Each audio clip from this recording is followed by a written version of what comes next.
Hey there. Okay, so now you've got your business idea and you're ready to crack on, get it going, get it built. If it's an app or a product, get it built and get into the market and start capturing the market. But hey, hold on, take it cool, cause not every business works, and statistics tell us that about 50% of startups fail, either from the first year or even before they kick the ground running. Why? And that's what we're going to delve in today, right? Today, we're going to talk about validating your idea. You cannot just get up and start building, but you need to know if the market wants your idea. So stay tuned and let us crack on.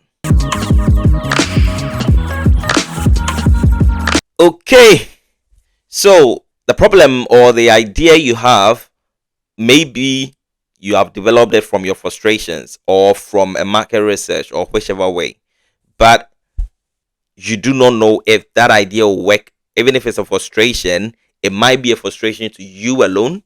It might not be a frustration to the people even around you, let alone the world at large or even the country you live in, right?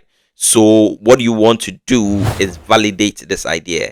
And today I'm going to share three things or four things on what we can do in to help us validate our idea. The first thing we want to do is that you write down your assumptions. When you have an idea and you think of a way of solving or bringing solution to whatever problem you have found, the first thing I'll say is that fall in love with a problem and not with the solution you have in mind. Because if you really want to optimize and build that solution for people, then obviously it will go through different iterations, because the way it will work for you might not be what the market is looking for. Okay, so you want to stay on and then validate this idea by first of all writing down your assumptions. Write down what you think the solution should be to the problem at hand. Write down everything you want to do in terms of building this product or offering this service. So write down your assumptions. All right. If you have a problem, if you want us to do a case study on this, let me know in the comment section and we can do that. We can take a full case study and look at how we validate it. But in terms of mine, what I did was I sat down, wrote the assumptions, wrote everything, tried to build a certain model, having an understanding of how I think the solution should be, and built that model on what processes that will go through to ensure that that solution is being delivered or the problem is being alleviated. So first, then write down your assumptions. The next thing you want to do after writing down your assumptions is speak to trusted people, speak to friends, people you trust, that you know that they will obviously give you constructive suggestions when you speak to them. It will not just steal your idea anyway, but speak to people who are knowledgeable within that space you are trying to enter. But make sure that these people are trusted. If mostly they might not want to sign an NDA, especially if you're speaking to experts, but if they can sign an NDA, which is a non-disclosure agreement, that will be great for you. So they cannot use the idea to build something out of what you have shared with them. Speak to trusted people, get to understand what if they are facing the same problem that you are facing, and then you know that at least there is one person out there that is facing the same problem, and therefore you can try and go ahead in building that solution.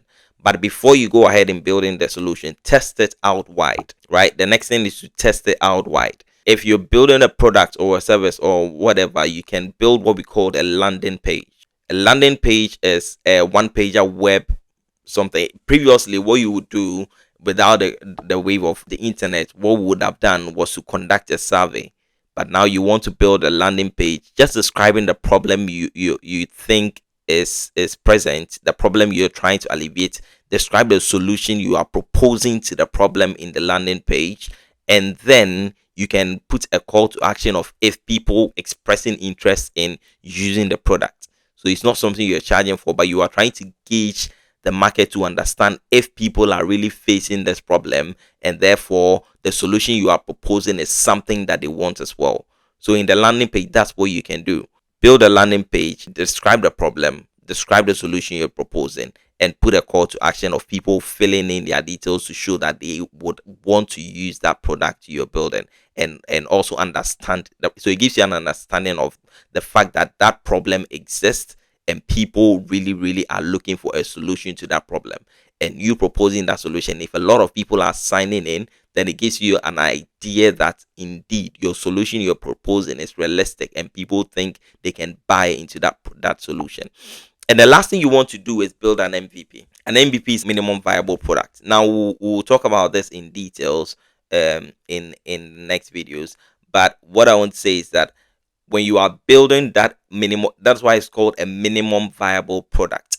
You want to build it in bits. You don't want to build the entire, because I know the idea you have is grand, but start it small. Start it by having an understanding of the market. And when you have understanding of the market, you build that minimum thing that will solve one problem at a time. You don't want to go into all the problems at a time, because you might not have the funding and you don't even know if people want to use it. People might sign on to the landing page, but if the product comes out and it's not something that is really, really solving their problem, then obviously they are not going to use it. So build a minimum viable product that solves one problem at a time, and see how people crack on and use that product. And if that product sells and goes on well, you can build on it and build other features into it to continue solving the problems for people. Right? So don't forget, if you have the idea, validate the idea. And in validating the idea, first of all, you want to write down your assumptions. Everything you think that you want to put in the solution, write it down. Next, speak to people, speak to trusted people. If they can sign an NDA for you to speak to them and get to understand what they think about the problem, then you share with them and get their constructive feedback on it. The next thing you want to do is build a landing page, a one pager web page, where you put that, you define the problem, you propose solution, and you put a call to action where people can fill in their details to show that they're expressing interest in using your product. And then build a minimum viable product, one problem at a time, and see how it cracks on, and see if people will use that product, will use that service, and then you're good to go. Remember, close to 50% of startups fail, so you want to validate the idea to know that it is something tangible. And also, what seems like a problem to you might not be a problem to us all. Catch you on the other side, and tell them we are coming. See you.